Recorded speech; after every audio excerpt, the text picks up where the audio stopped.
Dobar dan, gospa ministrica. Lahko malčkam bližje, lahko poveste... Podala kar izjavo za začetek, če dovolite. Po zamenjavi generalnega sekretarja dr. Uroša Gojkoviča sem z ekipo na ministrstvu pridobila in temeljito pregledala vso do sedaj dostopno dokumentacijo v zvezi s tem poslom in ugotovili smo, da ne gre pri tem za nikakršno malomarnost. Nasprotno, vse bolj se kaže, da gre za načrtno protipravno delovanje organizirane skupine ljudi, zavestno zavajanje in prirejanje dokumentacije z namenom pridobitve protipravne koristi. Ne gre samo za posamezne uradnike ministrstva, tudi člane stranke SDS, ampak žal tudi člane stranke Socialnih demokratov. Predsednica Tanja Fajon je včeraj povedala, da je očitno ne samo normalno, ampak celo pričakovano, da se generalni sekretar stranke vmešava v projekte in delo ministrstev in kot sem ugotovila ob številnih dokumentih in indicih in dokazih v preteklih dneh, je točno to počel tudi v tem primeru. Sama sem nad to izjavo predsednice stranke preprosto zgrožena, saj gre za nezakonito in nesprejemljivo ravnanje, ki odpira vrata sistemski korupciji, proti kateri se moramo boriti z vsemi sredstvi. Sama kot ministrica in torej predstojnica ministrstva seveda prevzemam objektivno odgovornost, saj sem ravnala in podpisala pogodbo v dobri veri, da so pristojne službe svoje delo opravile strokovno, pošteno in z dolžno skrbnostjo. Danes vem, da temu ni bilo tako, da so mi načrtno lagali, prirejali in prikrivali podatke. Zato menim, da če danes ali v tem trenutku odstopim, se bodo takšne zgodbe nadaljevale in nič se ne bo na tem področju spremenilo. Toliko za enkrat od mene, če imate kakšno kratko vprašanje, potem bi šla na vlado in sem vam kasneje še zdan na voljo. Odstopiti ne nameravate vsaj do interpelacijske razprave, to drži? Kot sem že povedala, si tudi sama na nek način želim interpelacije, na kateri bi lahko mirno, v živo, pred kamerami, brez motenj ali montaž, povedala vse, kar do sedaj in bomo še izvedeli do interpelacije o tej zgodbi, o tem, kdo je bil vpleten znotraj in zunaj ministrstva. Menim, da si to zaslužijo slovenski državljani in državljanke, za katere verjamem, da se tudi želijo, da se borimo skupaj z njimi proti korupcijskim tveganjem in tovrstnim praksam. Se s tem, kar ste ravnokar povedali, strinja tudi predsednik vlade, vas pri tem podpira, pri tem vašem vztrajanju? S predsednikom vlade sva se o tem pogovarjala, sam je na poslansko vprašanje že v ponedeljek odgovoril, da pričakuje, da stvari razčistim.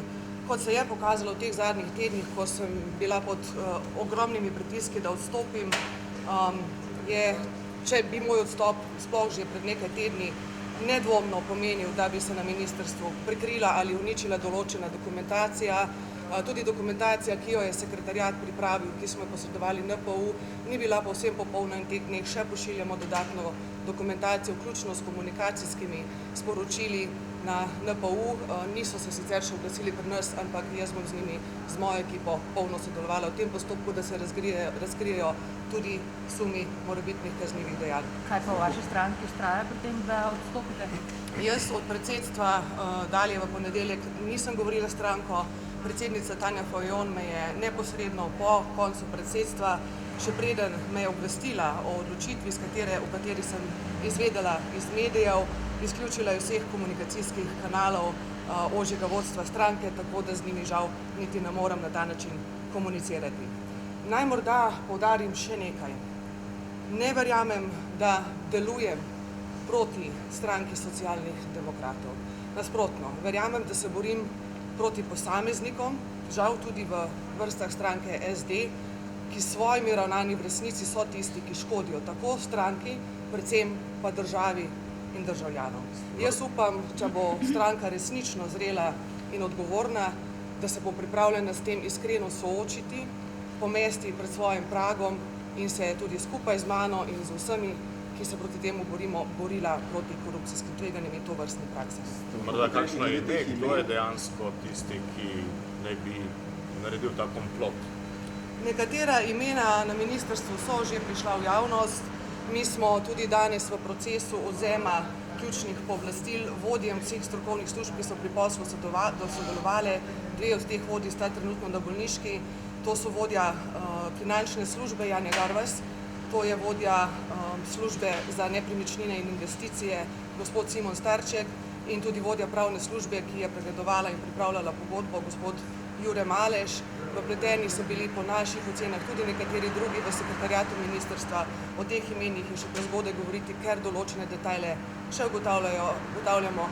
Kot sem sama povedala in kot ste mediji tudi že poročali, sem tudi predsedstvo v ponedeljek že opozorila na možnost oziroma na moje domneve in sume, da je v zadevo v ozadju vpleten tudi generalni sekretar Klemen Žibert, ki kot rečeno, za katerega je očitno stranka meni, da je normalno, da se vmešava v projekte ministrstva. Kot rečeno, jaz mislim, da to daleč od normalnega, da generalni sekretar nima kaj početi na ministrstvih, ne samo našem, seveda tudi drugih.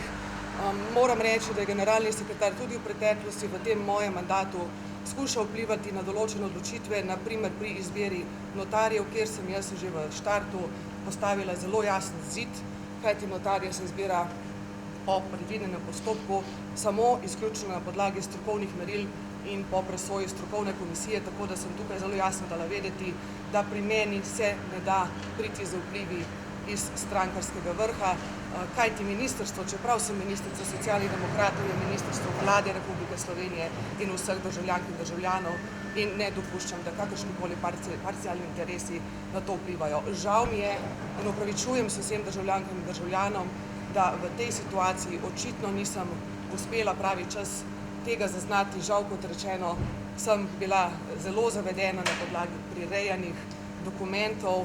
Razsežnosti teh prirejanj bomo zelo podrobno razkrili v naslednjih dneh, najkasneje v odgovoru na interpelacijo in potem, če jo bom dočakala tudi na sami interpelaciji. Seveda pa naslednja poteza je ne nazadnje na predsedniku vlade. Jaz bom v vsakem primeru njegovo odločitev spoštovala. On je tudi ta, ki predlaga imenovanje in razrešitev ministrov. To ne nazadnje, kljub vsem spoštovanju do moje stranke, ne more biti predsedstvo Socialnih demokratov. Zdaj verjamem, da razumete tudi, zakaj na tem položaju vztrajam. Že v 2 tednih se je pokazalo, da bi moj odhod že pred 2 tednoma, ko so že name pritiskali, gotovo pomenil, da bi se zadeva premaknila. Je zdaj še vaša stranka? Zaenkrat je SD še moja stranka. V stranki SD verjamem, da je večina dobrih, poštenih, dobronamernih ljudi. V zadnjih tednih sem prejela številna sporočila podpore tudi od članov stranke. Marsikateri so tudi opozorili, da se zavedajo, da nekateri posamezniki v naši stranki ravnajo sporno in da pričakujejo, da se borim tudi v njihovem imenu. Jaz v socialno demokracijo intimno, globoko verjamem in želim si, da ta stranka to tudi postane. Verjamem, da ima stranka ta trenutek pravzaprav tudi zgodovinsko priložnost, da to stori, da se očisti tovrstnih spornih praks in pokaže, da so nesprejemljive. Verjamem, da je to lahko zgodovinski moment za socialne demokrate, da torej na nek način prerodimo in prečistimo stranko spornih praks. Za samo pogodbo z Vežnaverjem, to pomeni, da bo pogodba prekinjena? Kot rečeno, sedaj so glede teh vprašanj na delu tako državno odvetništvo glede civilno-pravnih vprašanj, kot tudi kriminalistična policija oziroma NPU in organi pregona, da razčistijo seveda brez vsakršnega dvoma še vsa odprta vprašanja in na tej podlagi, ko bodo dejstva resnično znana na objektiven način, bomo potem tudi ustrezno ukrepali dalje, tako da je o tem še preuranjeno govoriti. Gospod ministrica, imate kakšen prvi feedback od gospoda Goloba? Včeraj sta se sestala, če mi prav razumemo, seveda, tako kot vi pravite, on ima zdaj 2 možnosti, oziroma pravzaprav samo še eno, ker odstopate ne. Ali računate, da bi vas lahko razrešil? To je gotovo njegova legitimna pravica, pristojnost in nenazadnje tudi dolžnost, če meni, da je to potrebno in da bo to koristilo vladi, koaliciji in tudi tej situaciji, ko sva se midva pogovarjala, kot je že nakazal tudi sam že v ponedeljek, sem ga sproti obveščala o mojih ugotovitvah, tudi včeraj sem mu predstavila še dodatne ugotovitve in dokumentacijo in ponovno izrazil prepričanje, da je zadevi potrebno priti do dna. Moram reči, da to razmišljanje predsednika vlade izjemno cenim. Menim, da ima tudi predsednik vlade in celotna koalicija ter ta vlada prav tako zgodovinsko priložnost, da počisti z določenimi spornimi praksami in predvsem tudi postavi ustrezne sisteme varovalk v uradniških aparatih državne uprave in v javnem sektorju nasploh, da se zaprejo vse možne špranje, skozi katere lahko pritekajo in vplivajo na delo ministrstev parcialni interesi. Sedaj bi se spoštovanjem poslovila, da ne zamudim na sejo vlade, sem pa kasneje na voljo. Hvala.